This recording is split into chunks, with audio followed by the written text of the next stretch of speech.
Welcome to the MamasteFit Podcast Birth Story Friday. In this episode, Kodi is going to be sharing her hospital induction birth story that turned into an unplanned C-section due to surprise breech. However, Kodi has a really positive outlook on her birth experience, and so she was really excited to come on the podcast to share her story, even though it had a lot of unexpected turns. Throughout her pregnancy and during her labor, she felt incredibly supported by her birth team, to include her OBs throughout her pregnancy, the nurses on labor and delivery, and then her OB during her birth. And so she was really excited to share her story because she wants other people to know that you can still have a really positive hospital birth experience, even if it wasn't what you were expecting. Welcome to the MamasteFit Podcast. This is Gina, perinatal fitness trainer and birth doula. And I'm Roxanne, labor and delivery nurse and student midwife.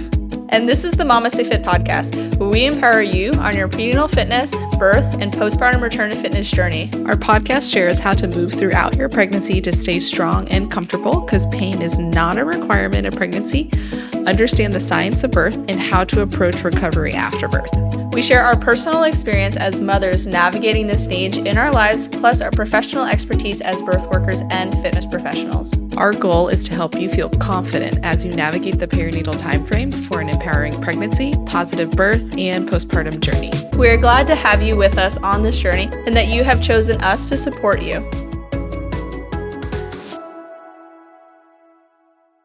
Before we dive into Kodi's birth story, I want to share that my book, Training for Two, is now available for pre-order. Training for Two teaches you how you can use your prenatal fitness to stay strong throughout your pregnancy, pain-free throughout your pregnancy, in addition to preparing for birth. And so we would greatly appreciate all of your pre-orders. The book comes out in September. The more pre-orders we have, the better the book does. Hopefully, we'll get signed on for more books, such as a childbirth education-specific books and postpartum fitness. So your pre-orders really do matter, and we would greatly appreciate them. Welcome to the MamasteFit Podcast Birth Story Friday. In this episode, we have Kodi here, who is going to be sharing how she's prepared for birth, her birth story, and then also a little bit of her postpartum story. So thanks so much for being here, Kodi. Thank you for having me. I'm really excited to be here. So tell us, how did you prepare for birth? Like, what were you doing during your pregnancy to figure out what you wanted to do for your birth? So I was one of those people who I had no knowledge coming into being pregnant. I got pregnant really quickly and it was kind of a surprise. So all of the knowledge that I accumulated over my pregnancy was after the fact. But I think I found you guys on Instagram in my second trimester. It was on my For You page and one of your videos popped up. And I ended up scrolling through your feed and was thinking, oh my gosh, this would be such a good fit for kind of my personality. I grew up as an athlete. I played water polo in college. So the really, biomechanic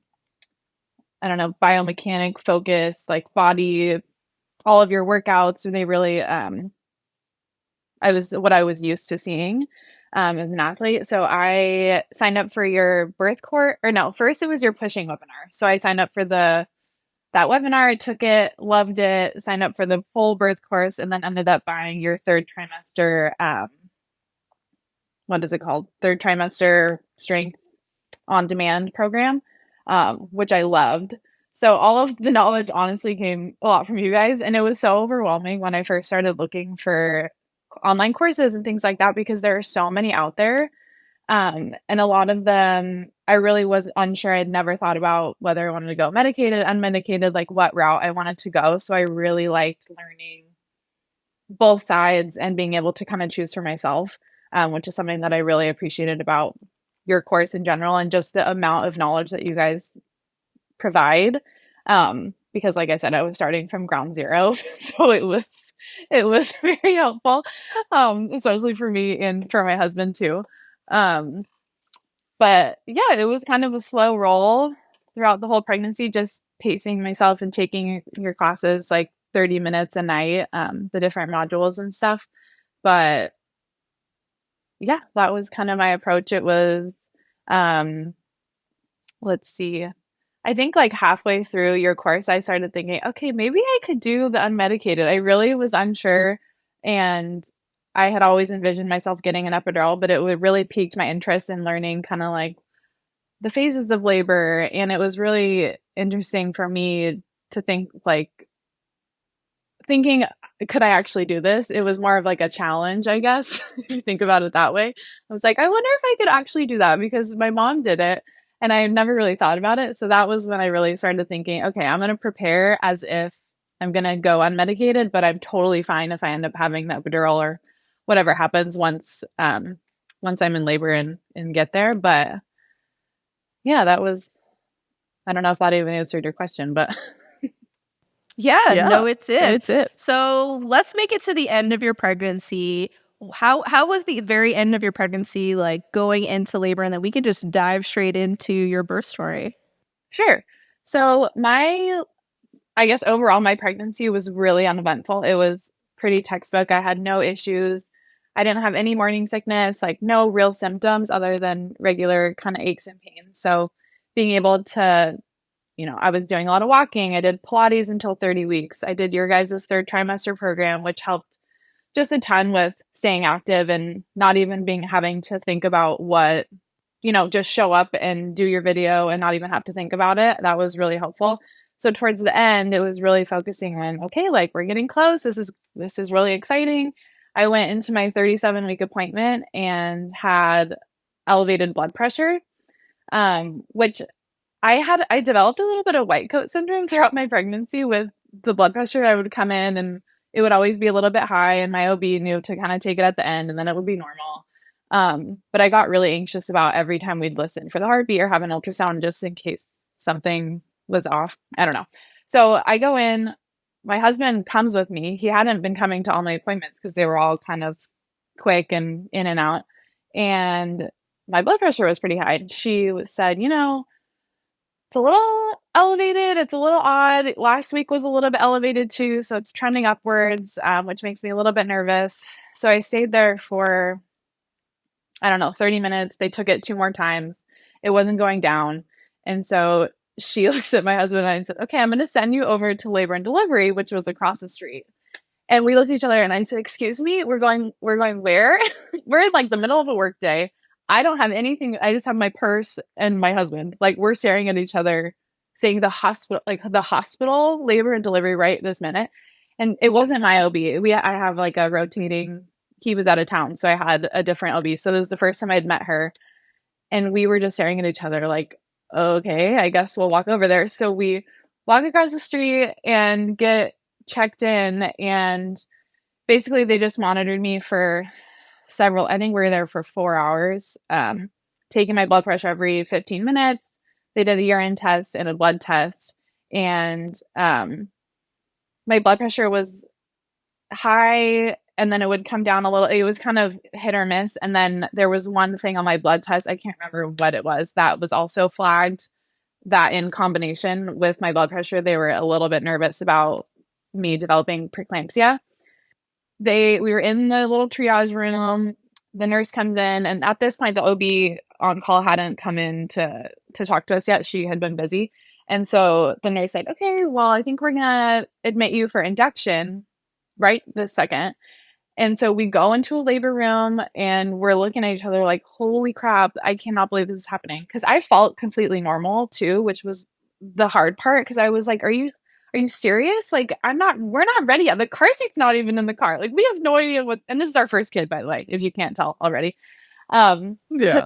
And so finally the OB comes in, and at this point I was actually 36 weeks and 6 days.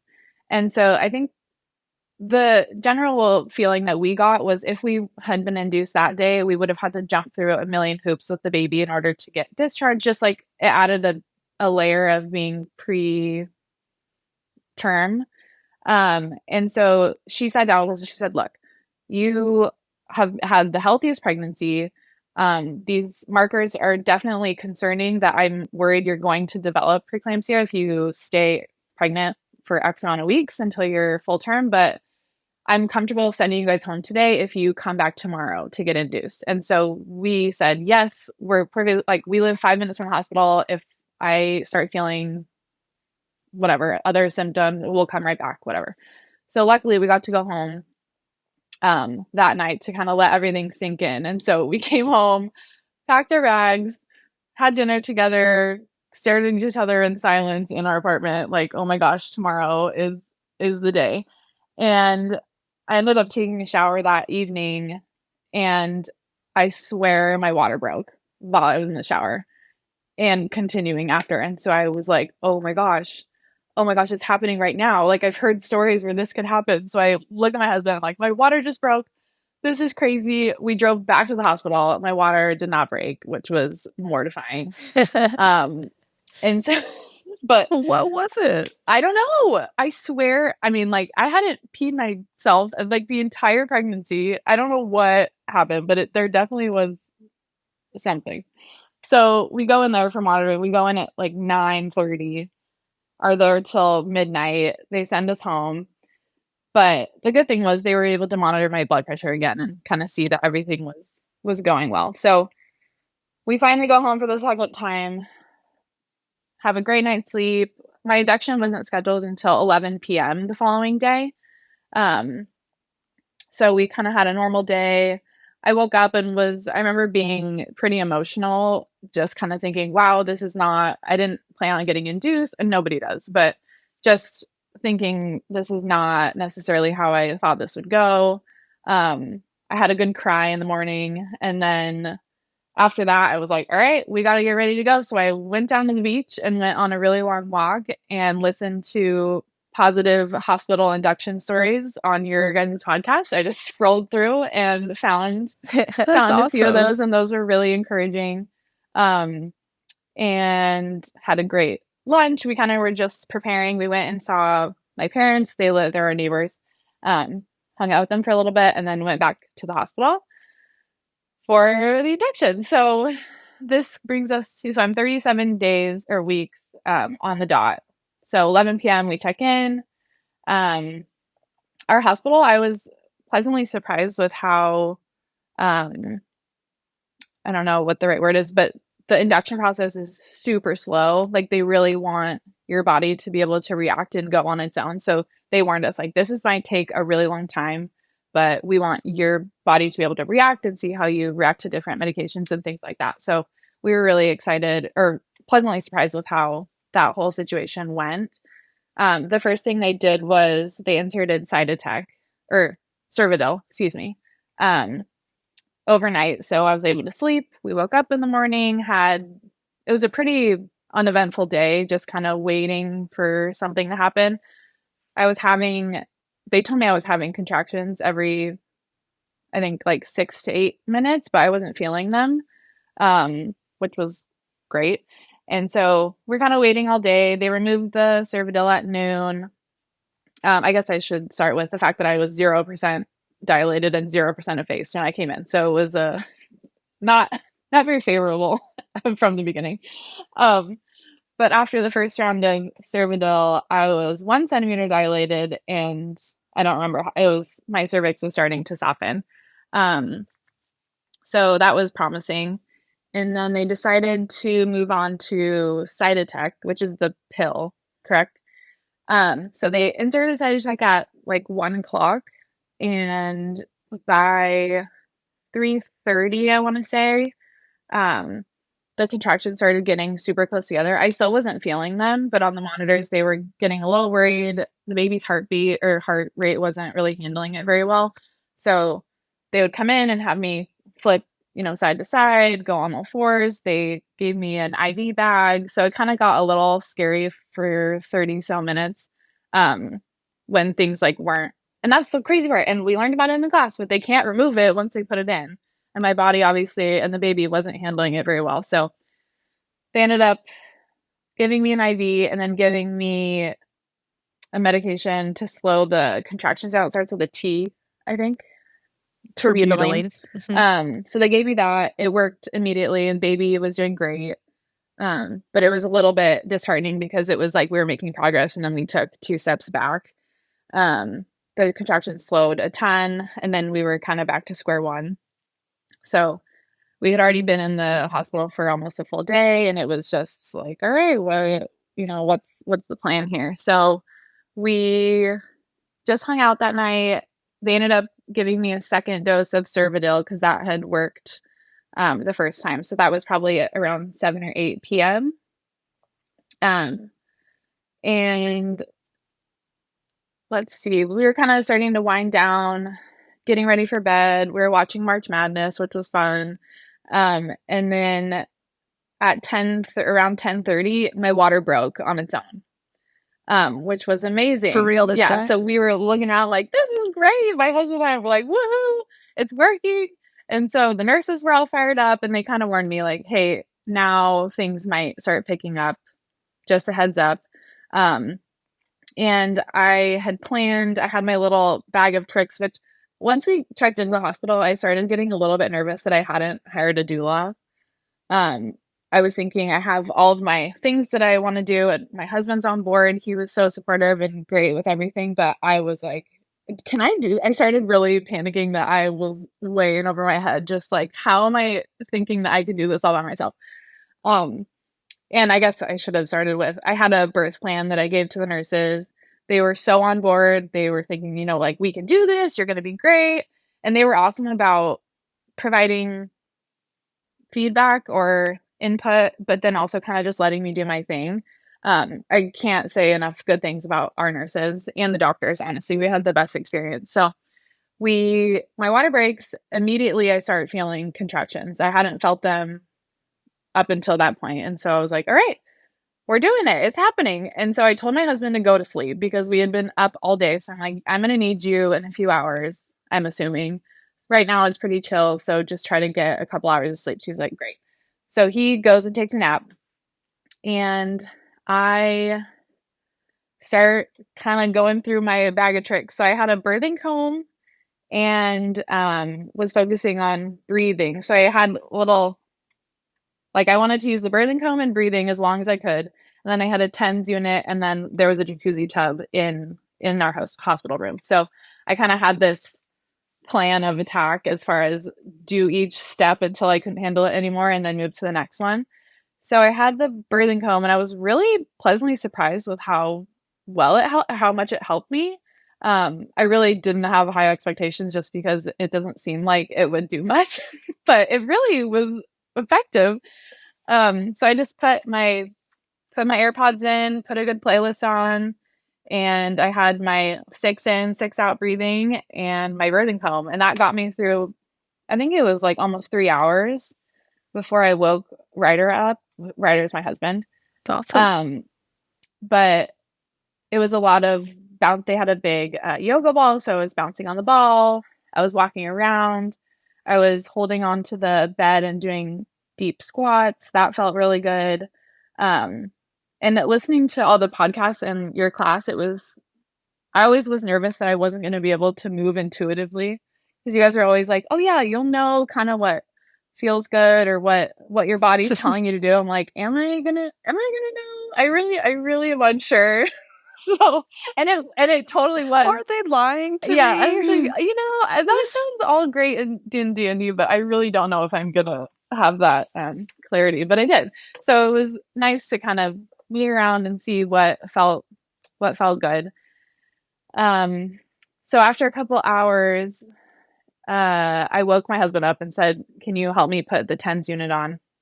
Which I had purchased, the one that you guys have posted about, and it's specific for labor.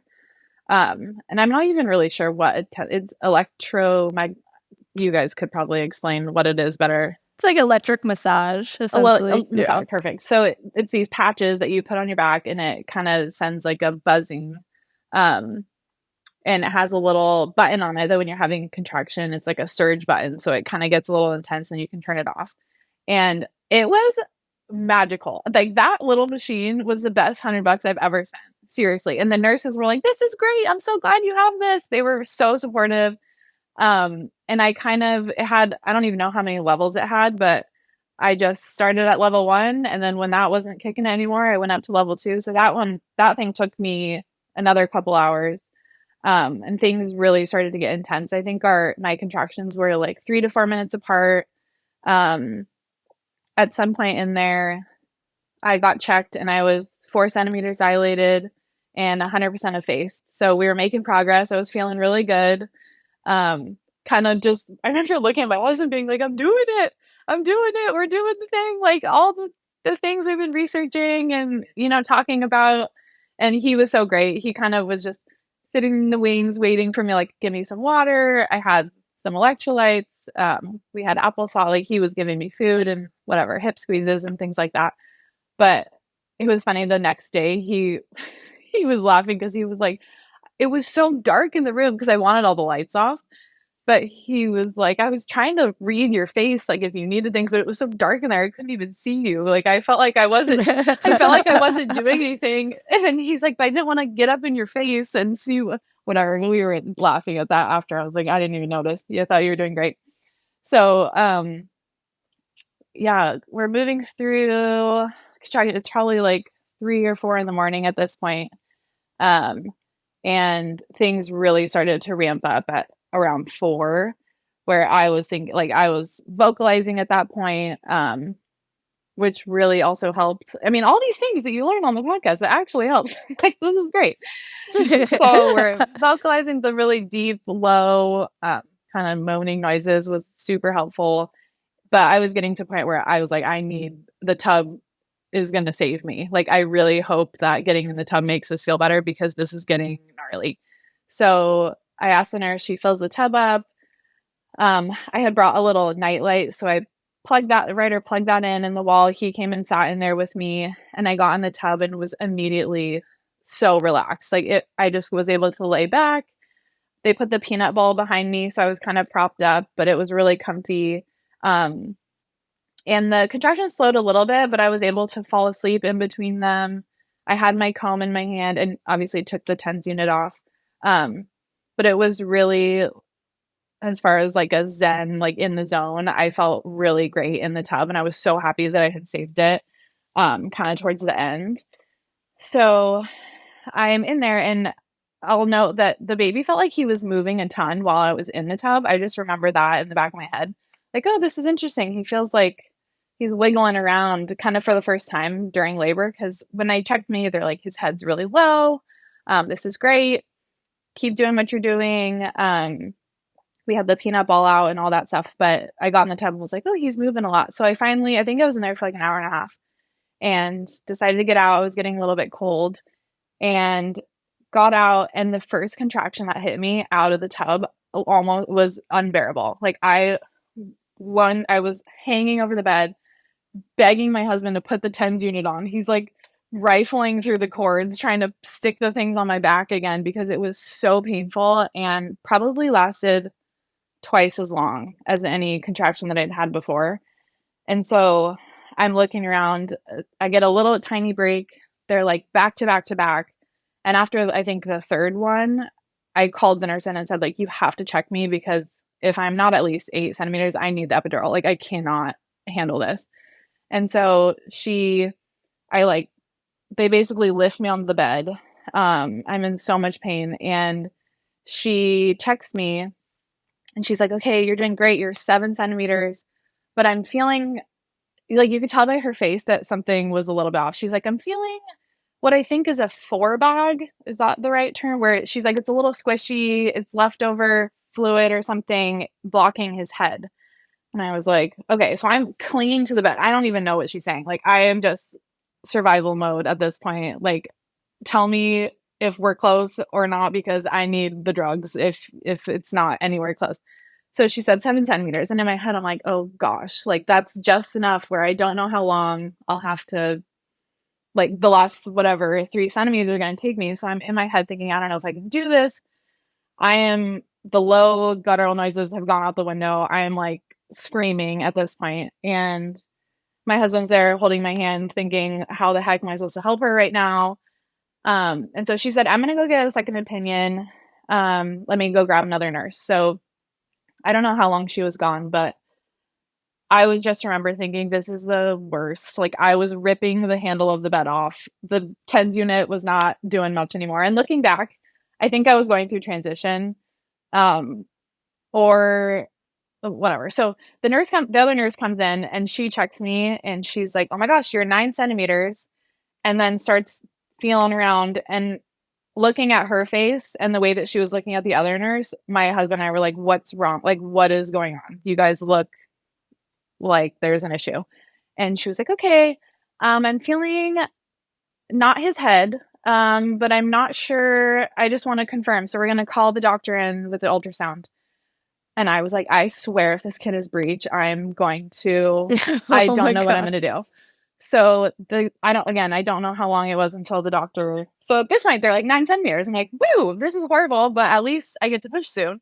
It went from 7 to 9 just and quick. And so then the doctor comes in with the ultrasound and she puts it on my belly up here, and it's his head up in my ribs.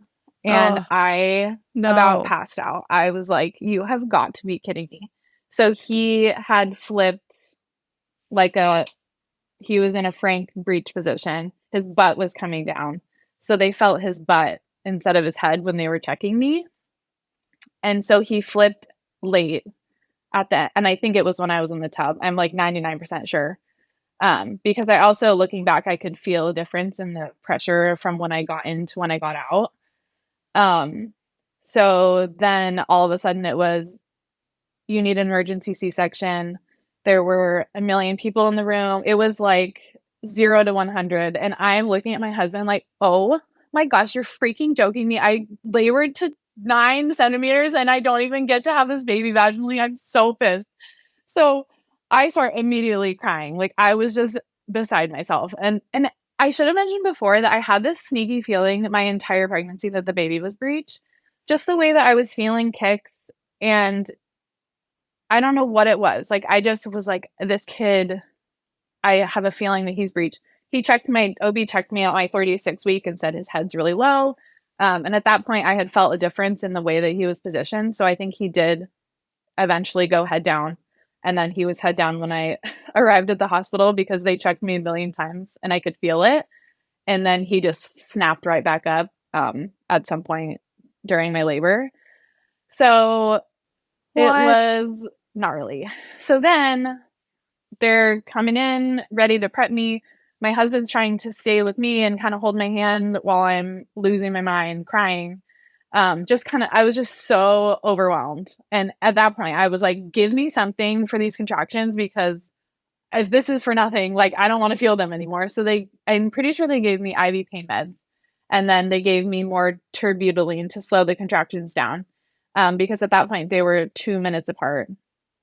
And I think the intense contractions when I got out was maybe my body trying to flip him back. I don't know what it was, but it was a lot. A lot was going on at that point. So then a million people are coming in.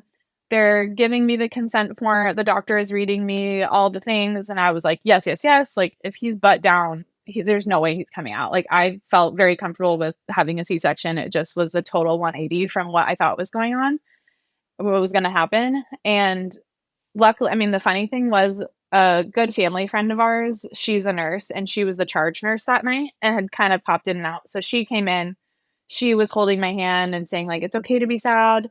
Let it out. Like you did so great. We're going to take great care of you. So it was really nice having her there just to kind of talk me down from like what is going on, because I kind of paused, but my husband was with me, but then they came in and said, put these scrubs on, pack all your stuff up. Like we need to get you guys into recovery. So he's like packing our suitcases in the back of the room. Like we could leave this up here. Like we don't need this anymore. And so I'm at the bedside with Leslie, and they were starting to, disinfect, like put all the stuff on my legs. And I was just laying there thinking, you have got to be kidding me. Like, this is the craziest thing. They're like, this never happens. Wow. This is wild. And so all of a sudden I'm getting, maybe not the best thing I know. to say It was in like, this moment. I mean, I think maybe they said that after the fact, but they were just, everyone's faces probably looked like mine. Like, oh my gosh, what a crazy turn of events. So then got wheeled to the OR.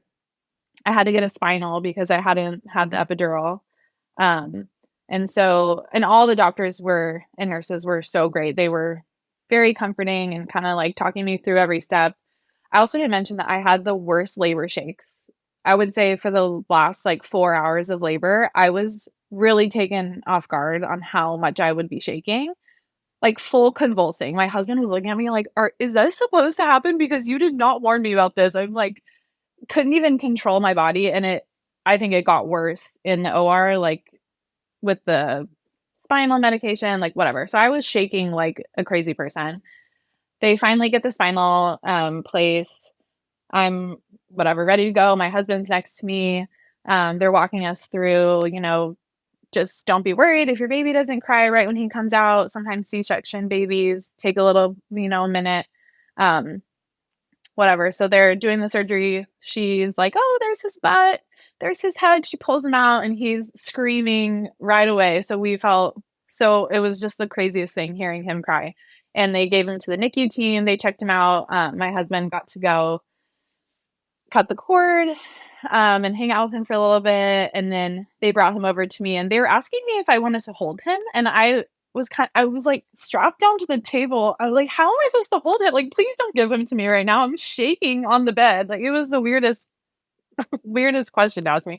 But they put him cheek to cheek with me and I got to see my baby. And then, they finished up the surgery and went to the post-op room. And I feel like at that point, I just remember I was sitting on the hospital bed and I was doing my skin to skin and staring at my husband, and he was sitting at the foot of my bed, and they were asking like, "Oh, do you guys need anything?" And he was just saying, he's like, "Can I just have a cup of coffee? That's all I want." Like, that was just a lot. Like, we had been up all night, and so we just were kind of staring at each other like, wow, that was the craziest last hour of our lives, because it was really quick. So from the time that they figured out he was breached to when he was born was maybe 30 minutes. And they had to wait for the anesthesiologist. That was kind of what took even longer. So it was just a total whirlwind. But the baby, he was healthy. And I mean, all things considered, I was really glad to have the option of a C-section, because if I had started pushing, or who knows, he would have gotten stuck. I just don't know what would have happened if we hadn't noticed that he was breech at the time that we did. But yeah, that's how it went down. It sounds like you were incredibly supported by your medical team your entire labor, though, which is amazing. Yes. And that's honestly one of the reasons I wanted to come. This is a little bit outside my comfort zone, but I wanted to come on here and share this because it was an induction for preeclampsia. It was, trying to go unmedicated, turned into emergency C-section, like hospital birth. I feel like in general, you hear such negative things about traditional OBs or hospital, workers and things like that. But we had the most wonderful experience. And as far as everything going wrong, quote unquote, I felt very much as an active participant in the whole labor. And I feel like they really listened to me and to my husband and were very accommodating of my whole birth plan. And, I always felt a little nervous saying I want to go unmedicated as a first time mom, because you can kind of get the like, oh yeah, just call me when you get your epidural kind of thing. And so I always felt like I didn't even really talk about it leading up to it, because it's also the thing where you say, oh yeah, I'm going to go unmedicated, and then you don't. And then people are like, told you so. So I don't know. I was pretty private about it leading up to the whole, to the birth, but we felt so great about everybody that we worked with, the nurses and all of the OBs. It wasn't even my OB. He was out of town. So we had the rotating. I met her for the first time and she did my C-section. She was great. But yeah, absolutely super positive experience having a lot of things go wrong and have it still be something I could look back on and say that was about as good as it could have gone considering the circumstances. It was great. So throughout your prenatal care with this OB clinic, did you feel like pretty good about working with them? Like, did you have like good vibes your whole pregnancy? And so it made sense that when you made it to your birth, it was like, yeah, of course, like this is going to be a supportive team for me. Yeah, I definitely felt that. I mean, I saw the same OB. I think there's 5 in the practice that rotate on call. And I had only met one other one. But I loved my OB. It was definitely a traditional where you come in and it's not like I'm spending an hour with him, but I really thought that whenever we had questions or, we're asking, I don't even know. I just felt like he gave us really genuine answers and was really, in tune or attentive during all of our appointments. And so I felt super supported by him. And then Yeah. I mean, it also helps that I had an complicated pregnancy. So there weren't any real hurdles that we had to overcome in any of our appointments. It was just like, you're doing great. You're amazing. So it's hard to complain when they're just telling you how great you are all the time. But yeah, overall, super, super positive. Like I would, for our next kid, definitely go back to the same practice. Well, that's amazing. It definitely probably wasn't what you were expecting for your birth, but I think it makes a huge difference to have a team that like truly supports you and is like on board with like what decisions you want to make during your birth and are like essentially like your biggest cheerleader throughout, but also helping you navigate if there was a change in your plan to help you still be an active participant. So yeah, it was definitely probably not what you were expecting, but it still sounds like it was a really positive experience. Yeah, it was. We always joke that my son let me have a easy pregnancy because he was saving all the drama for the very end. Because he really threw us for a loop there. But so how was your postpartum experience? Did you guys probably stayed about like a day or two in the hospital? Like how was the transition into motherhood for you? It's honestly been so much better than I anticipated. I hadn't really thought much about C-section postpartum care. I don't know. I prepared like all with everything going up to it, but then I hadn't really thought about what you do after the fact. And so he was born in the morning. So we stayed Thursday, Friday, Saturday, 2 more nights. And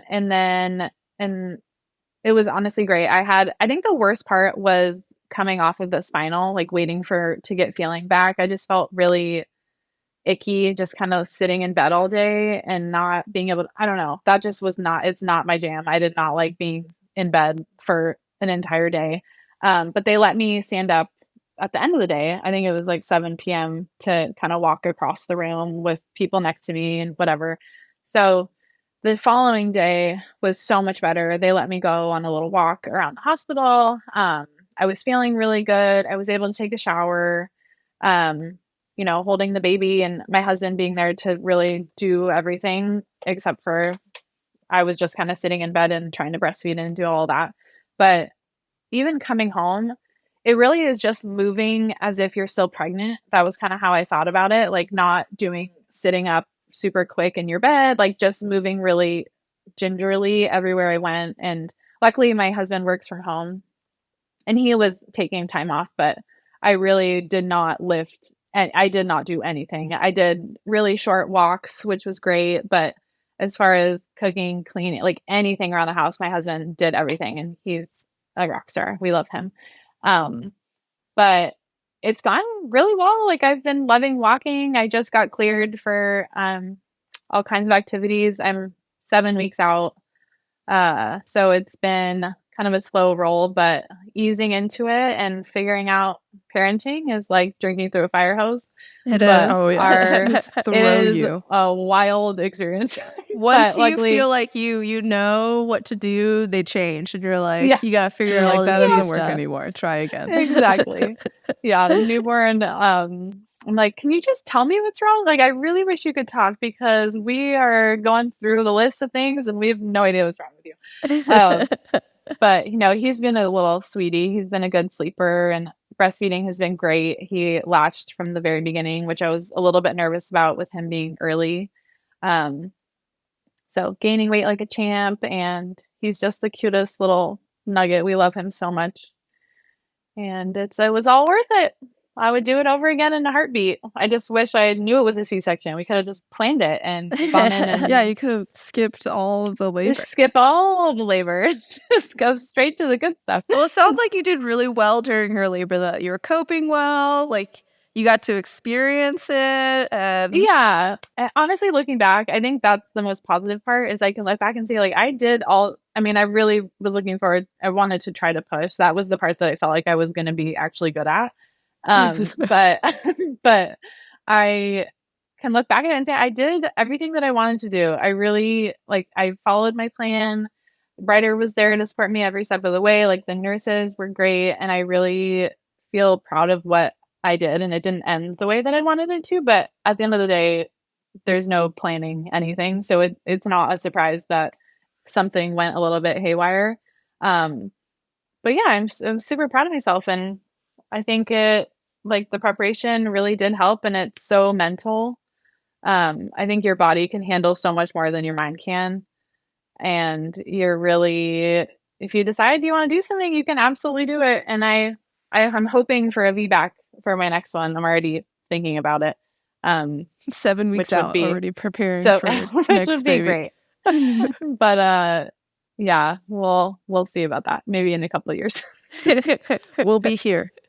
Well, thank you so much, Kodi, for coming on the podcast and sharing your positive birth story. I know it probably was not what you were expecting, but it's still really empowering, I think, to know that things cannot go the way that you were planning, and you could still come out of it feeling really good about the experience because of the support team that you've chosen, the preparation that you did. And I'm also very proud of you. So you did awesome. Thank you. Well, you guys were my teachers the whole time. I really appreciate all the content you put out, and your classes have been, I've already signed up for the postpartum return to fitness. Like, I am all in. I'm your biggest fan.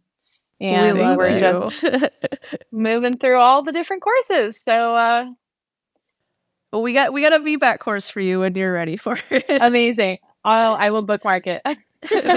Well, thank you so much, Kodi, again for coming on the podcast. We really appreciate your time, knowing that we supported you throughout your pregnancy, and really appreciate you sharing your story on the podcast. Of course. Thank you for having me. One of the medications that Kodi mentioned in her birth story was terbutaline. So terbutaline is a tocolytic, which means that it's relaxing our uterus, so stopping uterine contractions most likely. This can be given either preterm, so if you go into preterm labor to stop the uterine contractions, as well as during labor for different reasons. The reasons that we would give it to you during labor is if your contractions are happening too close together or they're too strong that it's starting to affect baby, and we can't do anything like turn down your Pitocin or turn off your Pitocin, this would be the medication we would use if you're either in spontaneous labor or, in Kodi's case, the site attack caused the uterine contractions to be too close together. So reasons that we would give the terbutaline during labor is because, one, either your contractions were too close together and too strong, and there's not another intervention that we can stop, such as turn off or turn down the Pitocin. This would be given either when you were spontaneously in labor, or in Kodi's case, you were given that side attack, and that's what caused the contractions to get too close together. The terbutaline can be given to slow down those contractions so that we can either restart the labor or at least allow baby's heart rate to recover. Or we can give it at the end of labor if, again, those contractions are being too close together and it's affecting baby's heart rate and we are moving towards that C-section.